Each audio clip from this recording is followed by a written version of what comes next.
All right, stop worshiping. Put your hands together. Come on, put those hands together. Come on, you can do better than that. We serve a great and mighty God. Come on, put those hands together with the fruit of your lips. Say something special to you for waking you up this morning. Tell him how wonderful he is. Tell him how great he is. Come on, open up your mouth. Let's push beyond the veil. Bless you, Jesus. You're worthy, God. Hallelujah. We give you the glory, Come Lord. on, you can do better than that. Oh, God. For the one who died for us. Oh, hallelujah. Oh, glory, God. Bless you, Jesus. Bless you, Savior. Hallelujah. Thank you, Jesus. While you're standing, get Thank your you, Bibles in Jesus. your hand. Thank you, Journey Jesus. to the book of Acts, chapter 20. Glory, God. Glory, God. Acts chapter 20. Bless you, Jesus. Starting at the 7th verse. When you have it, say amen. If you need another minute, say wait a minute. Wait a minute. Acts chapter 20.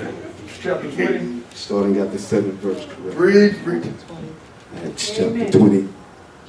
Starting at the 7th verse. Preach.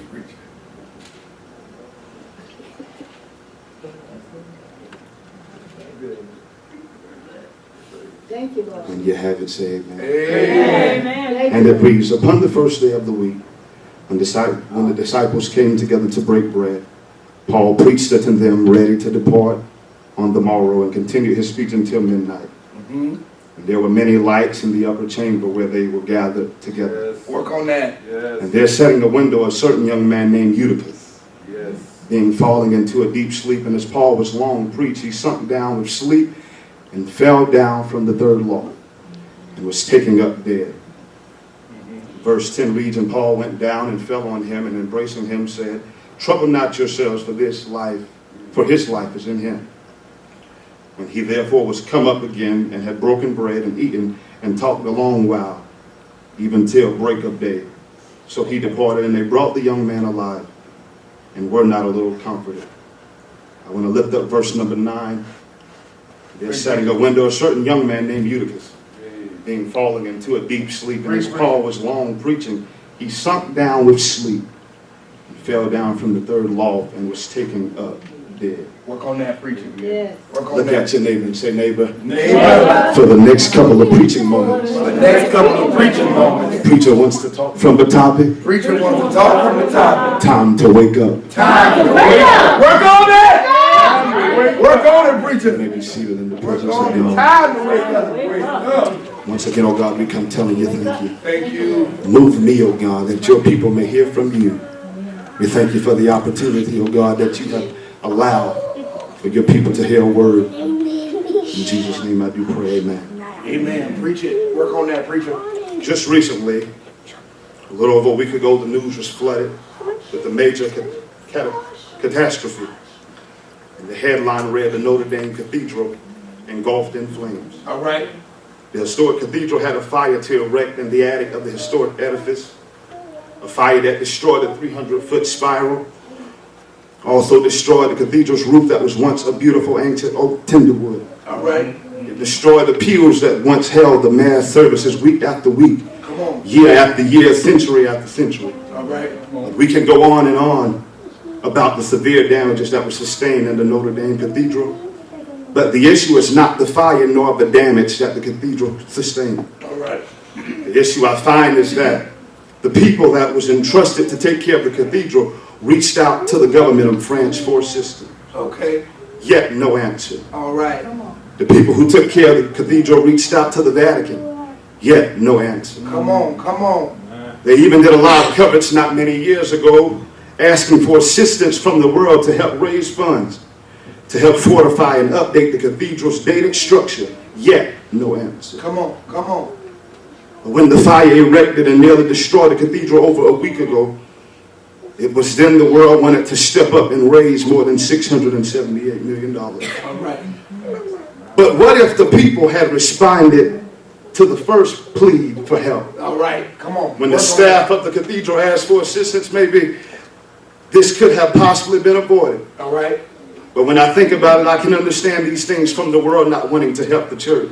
I can understand the government not wanting to help the church. That is until it's time for elections and they need your vote. But where I find the issue is when the church can't help the help. So tonight, for the next few preaching moments, I want to illuminate the church as our main focus. And on this night, if we were to be honest one to another, it's not the first time that the church has dropped the ball. Yes, sir. When they should have been the example. Yes, sir. You remember, don't you, over 2,000 years ago, they watched a man turn water to wine? They watched a man open blinded eyes, cause the lame to walk, the dumb to talk, and the dead to rise. All right. They even watched this man have the world's greatest fish fry with the least ingredients. You've ever seen it. Yet they still yelled on that Friday afternoon, crucify him. And here in our text tonight we find the church yet again in its four walls dropping the ball. And no, this is not a beat up the church night, it's equip the disciples night. Come on. Here in our text we find the Apostle Paul. This is the same Paul who in his younger years he was persecuting Christians because it was part of his ancestral traditions. It was part of his zeal that he killed any follower of Jesus. This is the same Paul who was struck down while on the road coming from Jerusalem, heading to Damascus after being confronted by a resurrected Jesus and being blinded for 3 days. This is the Paul that is referred to as the earliest and most influential interpreter of Christ's message and teaching. It is here we find Paul on his third missionary journey. And he's at a place by the name of Troas. And he's preaching a revival. And now we're at the last night of the revival, and Paul is packed and ready to leave the next day. Yes, sir. We must also see in the text that because this is the final visit to Troas, Paul has become what we know today as a long-winded preacher. Yes, sir. Scholars indicate that Paul had been teaching and preaching for at least 6 hours to the people of Troas, which indicates to me that there was something they needed to know. Touch your neighbor and say, there's something you need to know. Something you need to know. Work on it, preacher. And here, while the Apostle Paul is preaching the revival, a young man by the name of Eutychus comes in. I can picture it with my ecclesiastical imagination. Eutychus comes in the room. He's greeted by the hospitality team, seated by the ushers. He probably even received some candy from a mother on the motherboard. He heard the deacons open up with devotion and prayer. And the text says the disciples had gathered together because it was the first day of the week. And in the early church, they would come together for fellowship and the word. All right. I believe they were also going to most likely have a calming meal, with this being Paul's last visit to Troas. All right. And while the service is going on, here comes this young man by the name of Eutychus. And it's at this point, I'm certain praise and worship has happened. The prayer has went forth, scripture, welcome announcements. You know our program layout. Yes, sir. Not only have all the preliminaries taken place, but Paul has probably been preaching about 5.5 hours. Good Lord. Yes, sir. And the boy starts to nod off. And if we retrospect, all of us have had our shares of nodding off in church. So I can see that good Esther taps him on the shoulder, and she wakes him up, and he wakes up. Service is still going on. And at this point, they have probably had a praise break, and the young man has nodded again. And so now his neighbor probably nudges him and wakes him up again. And after numerous attempts to fight his sleep, he decides to go sit in the window yes, sir. to get some fresh air. So it's here when Eutychus goes to the windowsill, and probably a little breeze is blowing, but still not enough to keep him awake. My Lord. And he falls asleep again, but this time no one notices him until he falls from the windowsill on the third floor and dies. Oh, come on. That brings me to my first issue with the church on today.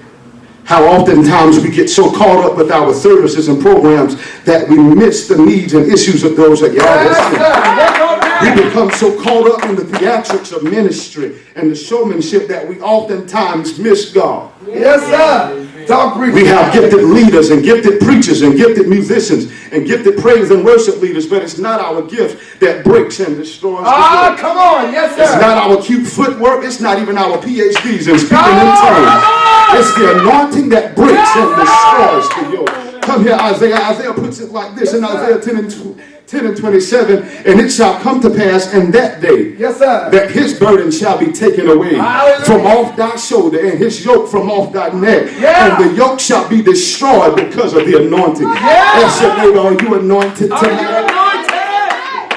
You better work on that boy. Yes, sir.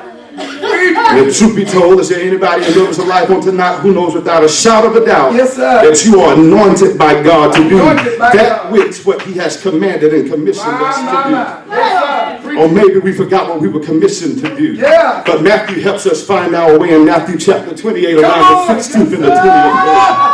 After Jesus was resurrected, and Matthew says how Jesus gathered the disciples, and Jesus spoke to them saying, all authority has been given to me Yes, sir. in heaven and on Oh, earth. come on. Go therefore and make disciples in all nations, Yes, sir. baptizing them in the name of the Father Yes, and the sir. Son and of the Holy Spirit, You better work teaching them to observe all things that I have commanded. Humanity. Yes, And lo, sir. I am with you always, Always. even to the end of the earth. Work on the text, preacher.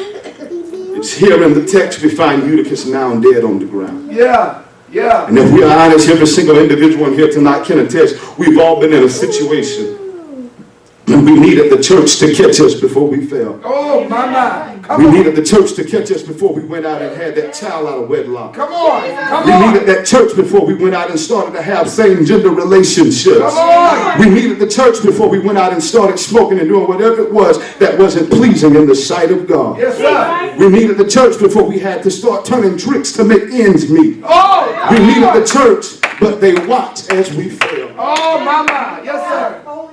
Yes, They sir. had been there quite some time, Yes, sir. and no one saw fit to embrace the young man.